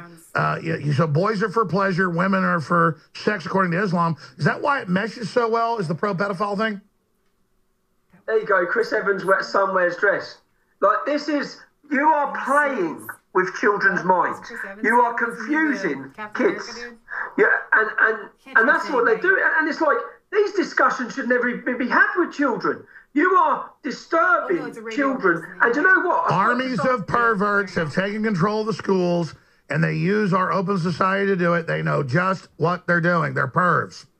Do you know, I spoke to someone the other day who works at a real high-end private school, a really top private school. And she said, do you know the numbers in the private school? So obviously in our working class schools, this would still be rare. No kids coming in a dress. I wouldn't have said so, yeah? When you get to the posh high-end society, their children are turning up. Like she said, what they wear, they don't have to wear a uniform at this real high-end school. What they all come dressed in, so that half the boys are in dresses. Half the boys are dressed in all silk. It's like, what are you creating? What are you doing? They're teaching men not to be assertive. And they're teaching women to be basket cases. It's how you bring civilization down. It's all declassified. Tommy Robinson, I want to get you back very, very soon from the comments. Oh my gosh. Yeah, no. Let me see if I can. Let's see. So Chris Evans is a radio host in the UK. Not the same Chris Evans that plays Captain America. I was like, are you serious? So we were staying in the UK. They say that he's not much to listen to. Let's see. I wanted to bring this up while you're looking at some comments. Bert Baza sent me this, and I want to give this woman some time on our show because just to talk about her story. This woman... Please keep your children out of public schools. Didn't have a light, I guess, a cigarette light for some migrants, some Asian men, Arab men, and they beat her, and they gave her like 48 stitches. And she actually has, on her Facebook page, she's got friends saying... you know, what happened to you? And so far, the police are not investigating. They're saying it's a minor incident. That looks very minor. Yeah. Mm-hmm. But imagine if this had happened to a Muslim woman with a hijab on by 3 white men. Right. So I'm so sorry to this woman here. Right. Worth a Look says parents who back these people coming into school should have their heads tested. Yes. Let's see. Michelle will castrate all of the pedophiles. You got that right, Jim West. I think I'm not going to open it up. Leah doesn't like it, but I'm ready if need be. Over that way, like away from my face. I won't do it. But if I have to, if I got to be honest with you, I'm going to just for 1 second put myself in the scenario where I catch somebody molesting a child. I don't think that it would cross my mind to think to myself, if I do what I'm about to do to this human, I could go to jail. I think I would just go into full attack mode. I would, and I probably would go straight for the offending weapon. I think this is the last story. I wanted to bring this to you because this is what it's like in a Muslim-dominated country for a Christian. Horror as 1,000 strong mob attacks a church, forcing Christians to lock themselves inside of their church. So Christians were forced to lock the doors of their church for their own safety as a furious mob launched an attack on the building as tensions continue to soar in Egypt. Wow. More than 1,000 people gathered outside the recently renovated Coptic church in Mina, Egypt, to intimidate and threaten those inside. The police were called on October 26th, and the doors of the St. George Church, as well as the on-site children's nursery, were bolted shut. For defense. Despite the aggression of the crowd, it was the Copts who were Kopts, Christians, who were held responsible for the incident. Wow. The heads of the Coptic congregation in the area were forced into attending a peace meeting, which aimed to stop the conflict between the group and the local Muslim community. we showed you how that one Muslim woman. She said that the Coptic Christians in Egypt were like terrorists. But she said that the housing weapons. The moon and the not the moon and the thing. She said the crescent must be above the cross. Must be above the cross. Thank you. Yeah. A source close to the church said the Coptic Christians had to agree to the reconciliation that will be held this evening in the village hall. A reconciliation and waiver of all records between the two sides must be signed to a non-provoke clause is particularly controversial, which critics say it backs up the attempts to close down the Coptic churches by sinister means. In the week leading up to the church reopening, flyers were posted across the area with the taunting messages apparently written by Coptic leaders. We reopened the church against your will, one said. And this is a picture of the Coptic church in Egypt with that massive bombing. I don't know if you guys remember that earlier this year. It was horrific, and nobody came out saying, hey, that was a false flag. Right. You want to know why? Because it really happened. Because there's blood on the pews. It really happened, and it boggles my mind that this isn't more of a thing. We spent so much time talking about Las Vegas, awful. So much time talking about the Texas shooting, awful. But something like this happens to Coptic Christians in Egypt, and it gets covered for half a second, and that's it. Boom, done. Right. Absurd. Right. All right. Only YouTube. On YouTube, we can see the process of the inthronization of Jesus as King of Poland. Additionally, they built the greatest sculpture of Jesus to commemorate this fact. Yay! You all are welcome next year for the anniversary of 100 years of independence in Poland. Awesome. Thank you for that. That's fantastic. I'm dropping some of these links. So, okay. Now, we've had a wonderful person in the chat that I think a lot of you guys have been helping deal with today. But Kingwood says, sounds like you guys are calling for Sharia law for rapists. I totally agree. Chop the hand off of a robber, castrate the rapist, head off of with the murderer. Absolutely not. You are wrong. Mm-hmm. No, you do not chop the hand off of a robber. This is not Sharia law. Okay. What we're talking about is actual justice. I'm saying in the heat of the moment, if I were to come across someone that I knew was a child molester, I would not have the same reaction. Okay. They would have to go through a court of law, the justice system, and be punished that way. Okay. You don't take the law into your own hands, but there are times when you see an act and you have to go in and stop it. It's totally, totally different. We are not talking about Sharia law there, or any kind of authoritarian law where you actually have capital punishment. Eye for an eye, tooth for tooth. No. No. All right. So Michelle and Leah, have you seen Tommy's latest death threat? That's from Britt Baza. No, I haven't. I know. Didn't the police come to his door again just the other night? Yeah, he tweeted out a Quranic verse where Muhammad calls himself a terror, and so he's like, Muhammad calls himself a terrorist. Yeah. Who remembers in Egypt when a bus full of Christians and kids were murdered one by Muslims? No MSM coverage like Las Vegas. Well said. All right, you guys. So I think that wraps it up. Do we have a song? Because we haven't sung one in a while. What's the song? Praise the name. He's my rock.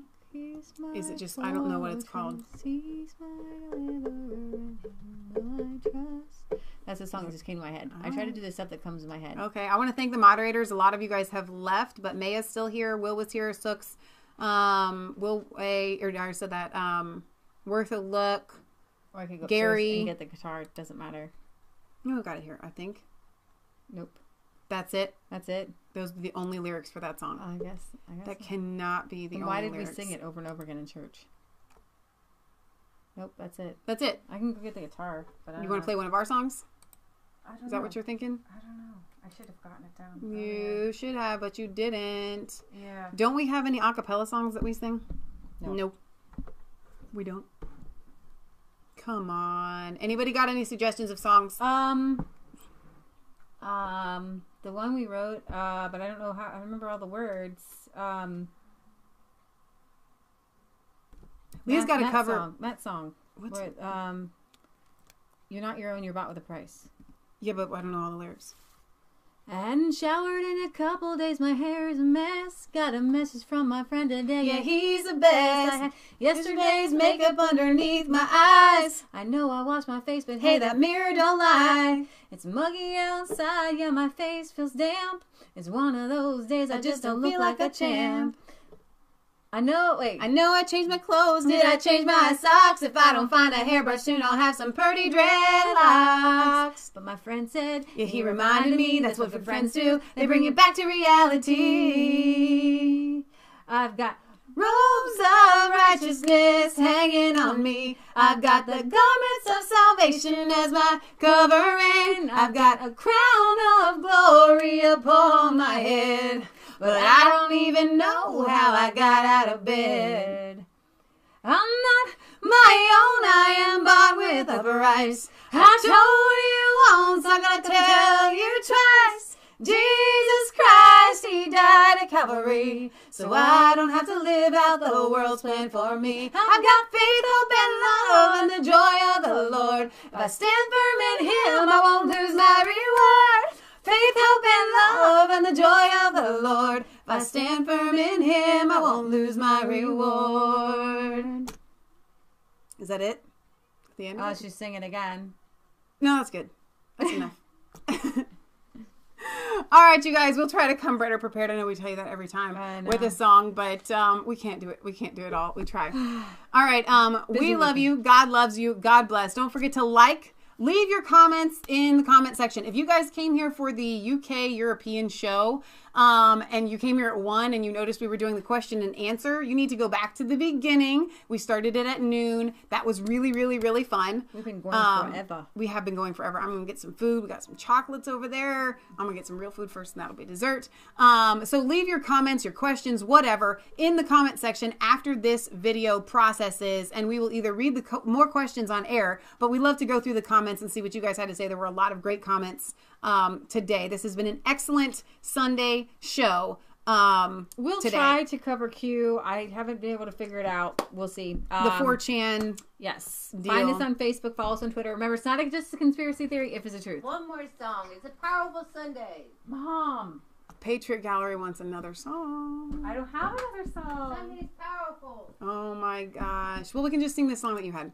Praise the name of Jesus. Praise the name of Jesus. He's my rock. He's my fortress. He's my deliverer. In him will I trust. Praise the name of Jesus.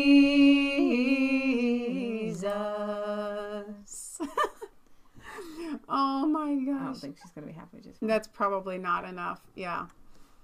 I'm sorry we don't have... Where's the book? Here it is. I'll get one out of here. I tried last time. We don't know a lot of hymns. All we know what? You have to get the guitar down for Sunday. See. I am weak, but thou art strong. Oh, come on. That's a good one. But you're good at those kind of songs. No. Yes. We're going to sing one together. Together. Trust and obey. Trust and obey. Come on. She's going to go get the guitar. I know. We do. We just mostly sing our own stuff. I'm sorry. I can't help it. I don't know. Oh, this is a good one. What a friend we have in Jesus. I'm not singing that right. Oh, okay, we're not going to go with that one. Leah, we could just sing a hymn. We don't sing hymns. Yes, we do. We don't even sing hymns. We don't sing anything but our own songs. You know what? Christmas is going to be so great. Because we know a lot of Christmas songs. We gather together to ask. We'll sing that for Christmas. That's a Thanksgiving. Yeah, we started a long time ago. We stopped going to church. Let me hold that. And yeah, we have church at home, man. But we just write our own songs, and now I'm stuck. What do you mean you're stuck? Like there's no room. Do we unplug the thing? I don't know. There's just no the desk. Okay, hang on. What song are you gonna sing? I don't know. I don't know yet. Back up the people here. Back the people up. That's the problem with. I love that this is our show and we can just pretty much do whatever we want. You know what you need to sing is the Cherry Tree song. I need to practice that one first. Yeah, that's a good one. I try to do covers of good songs that I like that are secular. What is all this? Just calm down. I'm helping you. I'm getting rid of it. But some of those are good. Some of those are good. I have actually little. Do you remember that one? That one's fun. This is when we were little. When we were younger. You could sing that one without the guitar. I love there's still 96 people here wanting to hear us sing. I thought y'all would have left. If you're like a Christian from the 90s. Christian soldiers. This is a song that from the Jeff Moore and the Distance. Hang on, let me put this up here because the guitar is just going to overpower everything if I don't. And we used to sing this in church all the time. So yes, we did. I don't know if Erin's here. She would know this one. This is Ceiling Gal. Been with you girls for almost 4 hours now. Whoa. Thank you. We love you. We started at noon. What time is it? It's 3:30. 3.5 hours. Throwing a whole extra half hour in there. Now, it's not quite 3:30 yet. Just play it. No, it just starts in a G. I know.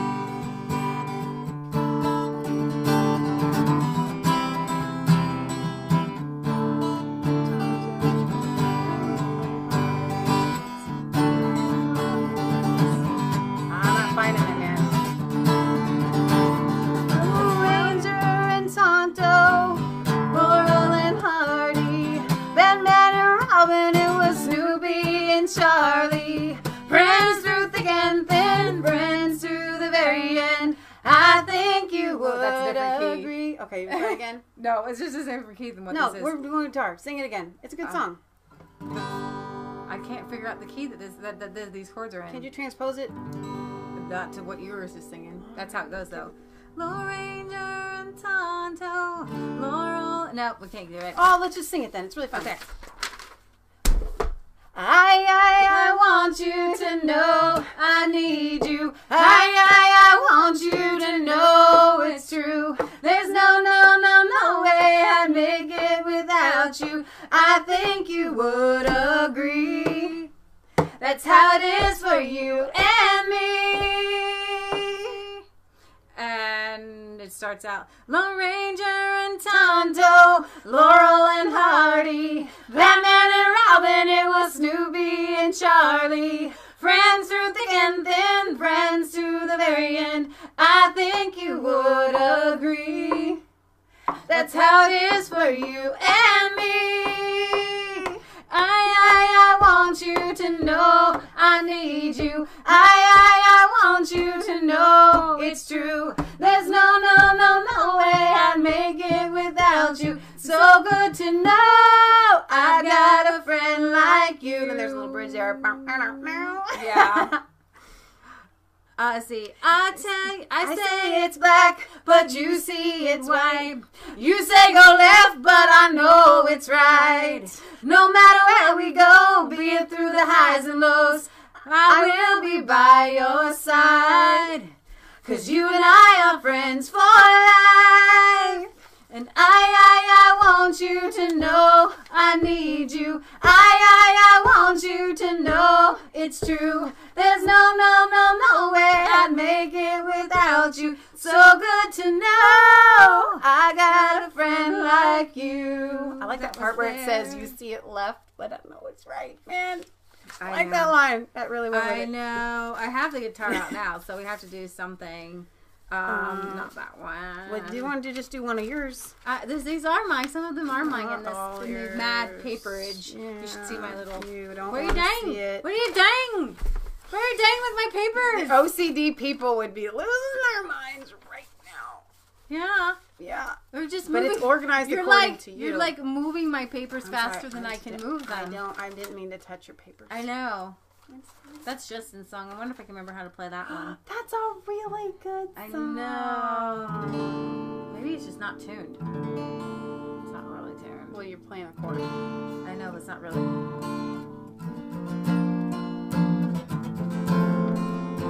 it's really not.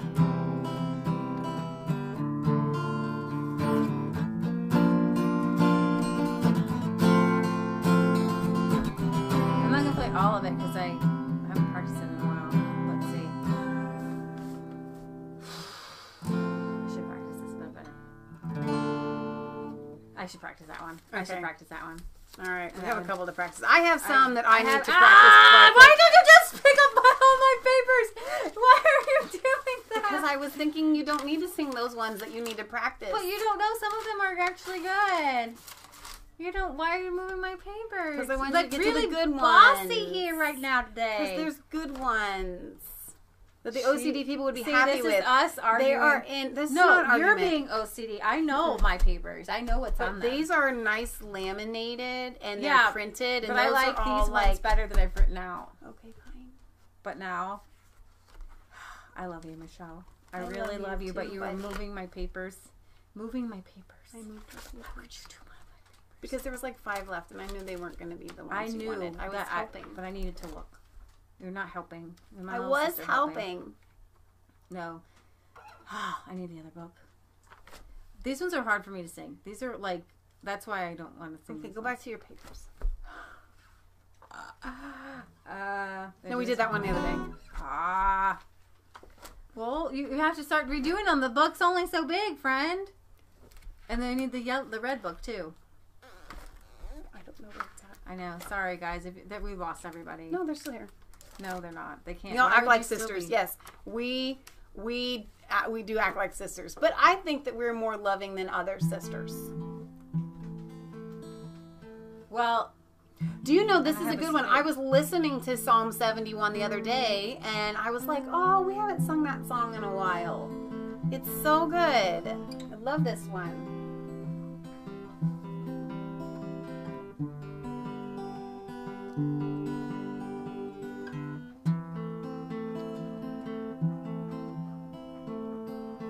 It's not in tune. That's okay. It sounds good.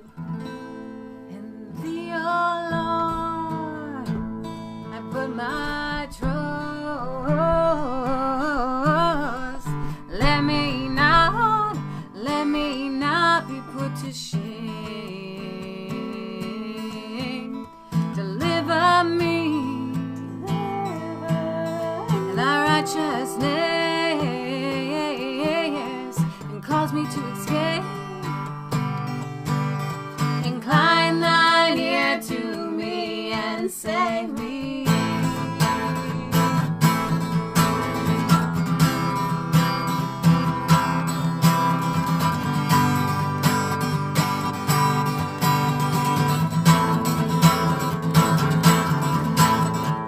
Be thou a rock, a strong habitation, where I may continually resort. In the day of my trouble, I will call upon thee, O Lord, 'cause I know, oh I know, oh I know, I know you will answer me. Lord, it's done. Lord, I'm lost. Find me.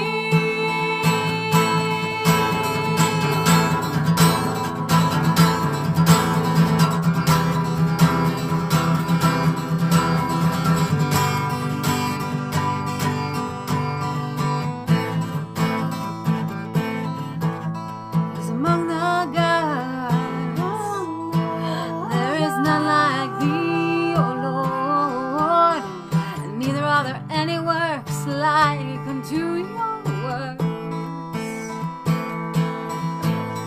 But you are great and do wondrous things, O God.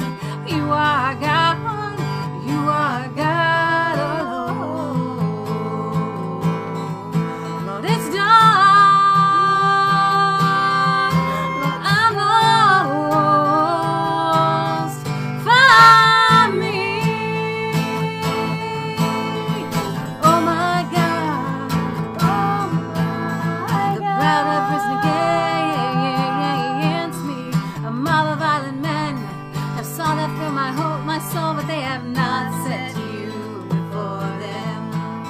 But you are God. A God full of compassion, gracious gracious, long-suffering, and plenteous in mercy and in truth. Teach me thy way, and I will walk in thy truth, O Lord. Unite my heart to fear thy name. Let me see this again. Actually, this goes up a key. Let's try this. That's not it. Where's the capo? It's actually, I started really low. It's not in here. Nope. I don't know if we're capable of that right now. That's cool. Might be in the box upstairs. Here we go. Moving up a key.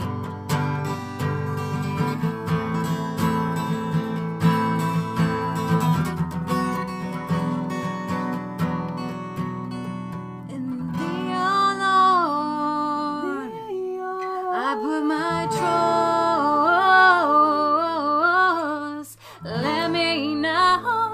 Let me not be put to shame. Deliver me in thy righteousness, O God. Let me not be put to shame. Be thou a strong habitation where I may continually resort.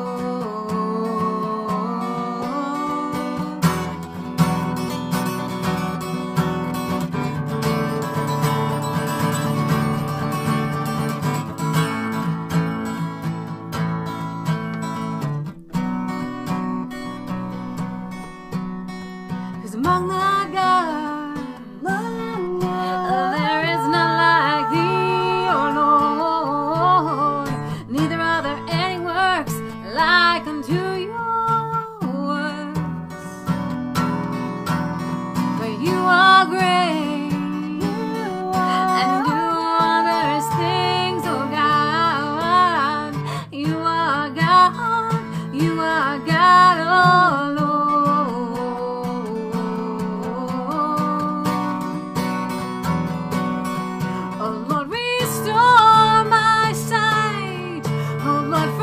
Deep inside, Lord, open my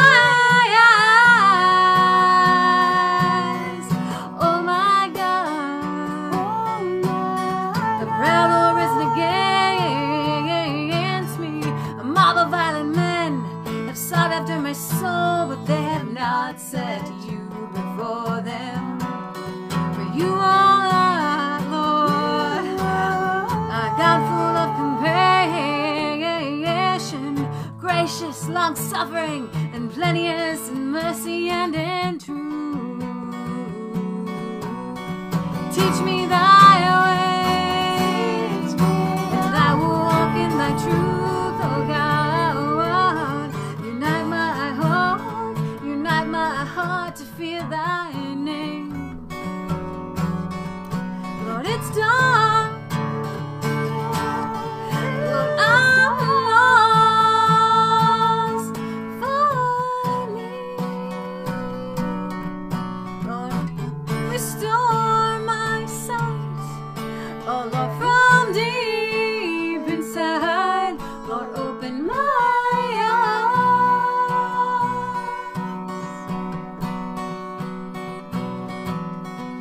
Lord, it's dark. Lord, I'm lost, but you found me. So for those of you that are not familiar with Psalm 71, go and read it because it's a really, really powerful psalm. Meaning that God is our rock. He is our habitation. He is our hiding place. And it doesn't matter if a mob of violent men come at you. God will protect you because they have not set God before them as you have. That's good. I hope to explain that. It's just a song of the psalm. Exactly. Song of Psalms. Exactly. So thank you guys for sticking with the Our Mom. We do this, honor your mother and father. And she wants songs on Sunday. She wants songs on Sunday. We go to church, and y'all just came with us. So thank you guys for being here with us. Living Like Claire, I got to give a shout out to her. I need to give you a wrench, even though you don't show up very often. But we have missed Big Family Homestead, and we hope that you guys are doing well. So big shout out to them. If you guys are not subscribed to Big Family Homestead, please go and subscribe to them. They are really fun. They have made a massive move. How is that going, girl? It'll be a cold winter there. Are you okay? Are you cold? Do you have enough clothes? Do we need to send you some coats and boots? How about warm wishes? That's what we can send. Yeah, it's gonna be cold. It's Wisconsin, man. Okay, so I think we signed off earlier with everything. We rounded it off, but we just added the songs at the end for our 2-hour Sunday segment and our question and answer, which was really fun earlier. Who can talk as much as we do? I don't know, but we can talk water uphill. We have been going for 3 hours and 39 minutes. No, well, we came in like 3 hours and 35 minutes. It's 4, almost. It's almost 4. 3 hours and 35 minutes. So Claire says her fingers freeze daily. It's freezing. Oh no! Poor Claire. You need send you warm some gloves. I know you guys can donate to Big Family Homestead. Go there. Send Claire some gloves. They have a P.O. box, I'm sure. Get her some of these, man. Get her some of these. Yeah, it's fancy. Something like this. These little Huntworth gloves, man. Your hands, Thermalite. They'll stay warm in these things, man. Oh my gosh. Okay, so we're gonna sign off. Thank you guys for being with us. We go live every Friday at 6 p.m. Eastern Standard Time for a weekly roundup, and every Sunday at 1 p.m. Eastern Standard Time. These are good too. Really I think these are real tree. Your hands will start to sweat too much, actually. No, those Hot are... Shot Real Tree. Hot Shots. Are they? Hot Shot. They're from Tractor Supply or something. Those are nice gloves. Okay, no, seriously. I don't know. It's hard to say hard to say goodbye. We don't want to leave you guys. You're like family. You really are like family. We see you like every day, almost. Or 4 or 5 days a week. All right. Good night. God bless. We love you. Adios. Hasta mañana. Muchachos. Possibly. I don't know. Maybe. Sometime.